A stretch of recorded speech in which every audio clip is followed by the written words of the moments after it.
Hello mga kinday ko, ayan. Maaga nga pala kami gumising natin sa Pia ngayon kasi nga magluluto kami ng ulam ng daddy niya. Tapos, naisipan namin magtanggal ng mga charan! mga damit na hindi nasusuot. Tapos yun, ibibenta namin sa labas. Hindi ko kami nililigo maaga. Tinanong namin kanina, kagabi tinanggal namin. Tapos ngayon, pinaglalagyan namin siya ng price. Kaya, sayang naman kung hindi naman nasusuot, naluluma lang. Kaya, ibibenta na lang namin. May pag-ano nila. Nagluluto pa kami ng ulam. Kaya, mamaya, i-display namin na Ate Sofia. Kasi medyo makulimlim. Hindi namin alam kung saan namin ilalagay. So, ayun lang. Tara, samahan nyo kami. At ito na nga mga kainday ko, ayan lumabas na kami na Ate Sofia dahil hindi na ganun kainit sa labas. Pero bago yan ay gumawa muna kami ng kaunting reels para meron akong mai upload sa ibang araw. So nakikita nyo naman mga kainday ko, diba, sa mga video ko, merong malalaking puno dito malapit sa inuupahan namin. Kaya yung mga dahon na yan sa ibaba ay nandoon lang naman yan ang galing. Saan pa nga ba manggagaling, diba?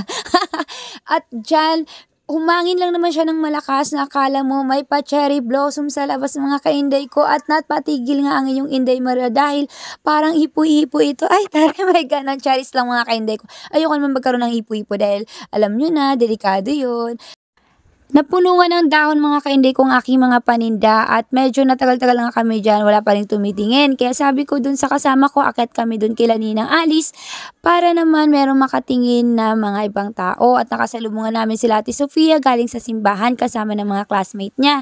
At alam nyo naman, ang inyong Inday Sofia ay hindi yan papayag, lalo na kapag ganyan, meron akong mga dala-dala. Hindi talaga yan papayag na iniiwan niya ako mag-isa mga kainday ko. Kaya sumunod siya sa akin dyan. O diba, napaka-sweet naman talaga ng inyong Inday Sofia. Alam niya kasi na kapag nagtitinda ako, ay kailangan ko siya palagi. O diba, talaga naman. Natatandaan niyo ba mga kainday ko, yung tindahan na yon, yung green na yon, doon ako nakapag-content na sumasayaw ako ng may kawali, diba? At kitang-kita niyo naman ang trending ng views ng aking video na yon. Kaya sobrang napapasalamat talaga ako sa aking mga kapitbahay na very, very supportive talaga sa mga content na ginagawa ko. At dyan nga mga kainday ko, naglalaro nga si Ate Sofia kasama yung mga classmate niya ng badminton. At naisipan ko na rin mga kainday ko na umuwi sa bahay kasi kahit papaano ay nakapagbenta na naman kami. Naisipan ko nga dyan mga kainday ko na lutuin yung tikoy na binigay ng kapitbahay sa amin kagabi. Shoutout nga pala sa'yo Ate Lynn sa binigay mong tikoy. My God, you're so sweet. At yun nga, pero bago ako magluto ay naglinis muna ako ng lababo para walang hugasin, 'di ba? Para kapag nag-iwa-iwa ako, ay safety na safety ang mga pagkain. Cherries, my ganon. Alam niyo naman kasi na maliit ang lababo namin mga kaday ko, kaya hindi pwede pakalat-kalat at hindi pwede maraming nakalagay. Kaya like ko talaga yung naliligpit. At tumating nga mga kaday ko si Dudong Kalib galing sa labas at alam niyo bang sobrang uhaw na uhaw ang batang yan. Kaya nangunguli talaga siya sa akin mga kaday ko na bigyan ko siya ng tubig. Pero syempre, tinapos ko muna yung ginagawa ko, 'di ba? Napaka talaga tong nanay na to, walang awa sa anak. Charis, baka mamaya i-bash nyo na naman ako. Saglit lang naman yun mga kainday ko. Binigyan ko rin naman siya ng tubig kasama ng kanyang kasama na si Iya. At sabi ko nga sa kanila, wag na silang lumabas kasi lulutuin ko yung tikoy para meron kaming merienda. Pero pinag-iiwa ko na rin mga kainday ko yung sahog namin sa aming uulaming sitaw na may tokwa at baboy. O diba? Nakakatuwa. At sobrang excited ako sa ulam nila mga kainday ko kasi matagal-tagal na rin namin yan hindi na uulam. At favorite din kasi yan ng mga bata. Lalo na yung tokwa. O diba? Taray!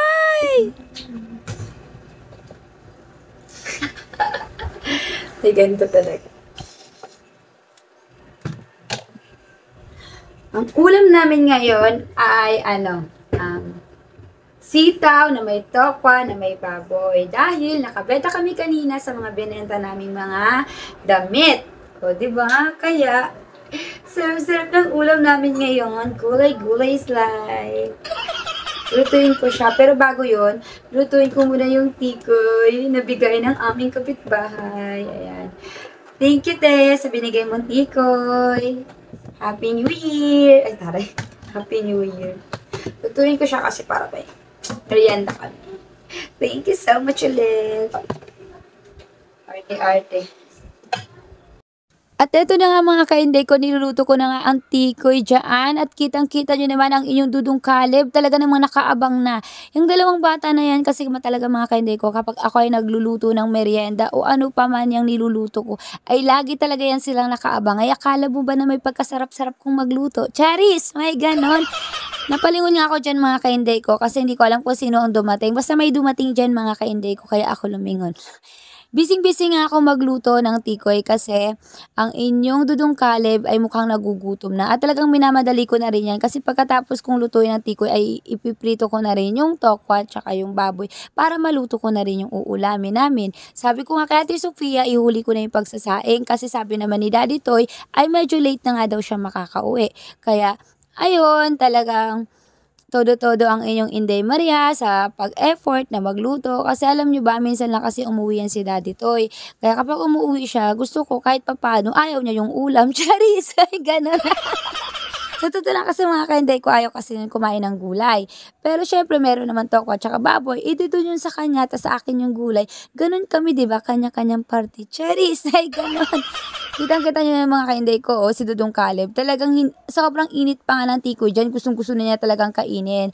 Yung dalawang bata na yan kasi, favorite talaga nila yung tikoy. Kapag meron kaming tikoy sa bahay, ay naku mga day, hindi na yan nakakatagal at gustong-gusto na nila agad yan lutuin. Pero syempre, may kasama naman ako dito, di ba? Yung kaibigan ko dun sa may harapan. Kaya nahati ko din yan. Kaya nakita nyo, dalawang platito ang nandyan. Kasi, syempre, para pagkasalang, hinahati ko na isa dito, isa sa kanya, para patas. O, di ba? May ganon. At yan na nga mga kainday ko, kitang-kita nyo naman kung gaano ka-busy ang dalawa kong bagets. Binigyan ko kasi sila ng tag-iisa. Sabi ko, mainit pa, dandahan sila at baka mapasong kanilang mga dila. Pero ang inyong Dudong Caleb ay talaga namang hindi nagpapahuli kung anong subo ng ate niya, siyang subo niya rin. Sabi ko nga sa kanila, mamaya wala na silang kakain. Pagkatapos ko ditong maluto, ay wala na rin yung kanilang parte. Dahil kinakain na nila ng kinakain. Grabe talaga tong dalawa na to, nakakaloko. Pero alam niyo ba nakakatuwa yung nakikita mo yung yung mga anak mo na masaya sila, kahit yung sa mga simpleng ginagawa nila, nagkakasundo sila. Pero itong dalawang bagets ko na to, sa totoo lang, hindi naman sila laging nagkakasundo eh. Madalas pa nga yung nag-aaway sila. Kaya sabi ko nga kay Ate Sofia, dapat palaging mahalin yung kapatid mo. Kasi nga dalawa nga lang kayo, di ba? Ay tare, may pa-sermon. So ito na nga, inumpisahan ko na mga kanday ko gisahin ng aming ulam. So, alam niyo naman na yung kung ano yung ulam namin mga kainday ko. Kasi ilang beses ko nang binanggit dito sa video na to para lang humaba. O, diba? Grabe talaga mga kainday ko kapag nagbo-voice over ako. Minsan kung ano-ano na lang yung sinasabi ko. Minsan nga pagkatapos ko mag-voice over, naririnig ko yung mga pinagsasabi ko. Parang ako mismo naguguluhan. Kaya, kayong mga nanonood ng aking mga video na tinatapos nyo talaga hanggang dulo, sobrang napapasalamat po talaga ako sa inyo kasi kahit alam kong wala namang kakwenta-kwenta minsan yung mga pinagsasabi ko, ay hindi pa rin kayo nagsasawa na panoorin yung video namin. Hindi pa rin kayo nagsasawa na suportahan kami. Sobrang nagpapasalamat po talaga ako sa inyo mga kainday ko, sa mga followers ko, tsaka sa mga non-followers ko, at dun po sa mga kahit hindi nagre-react pero nanonood ng aking mga video. Alam nyo ba, dahil sa inyo kaya ako nagsisikap lalo at dahil sa inyo, mas lalo ako nagpupursige na kahit pa paano ay meron palang nanonood ng video ko. Kaya nga hanggang ngayon kahit alam ko na malayo pa ay hindi talaga ako tumitigil na mangarap kasi naniniwala ako na balang araw lahat ng pagsisikap ko, lahat ng pagtsatsaga ko ay magbubunga din. Kaya sobrang nagpapasalamat talaga ako mga kainday ko sa lahat ng mga nanonood ng aking video, sa mga nag-share, sa mga nagfa-follow sa akin. Kahit hindi nila ako kilala, sobrang nagpapasalamat ako dahil napakainit po ng suporta talaga ninyo sa akin. Dati gusto ko na po talagang tumigil sa pagiging isang content creator. Pero ngayon, ayoko na pong tumigil dahil sa inyo. God bless po!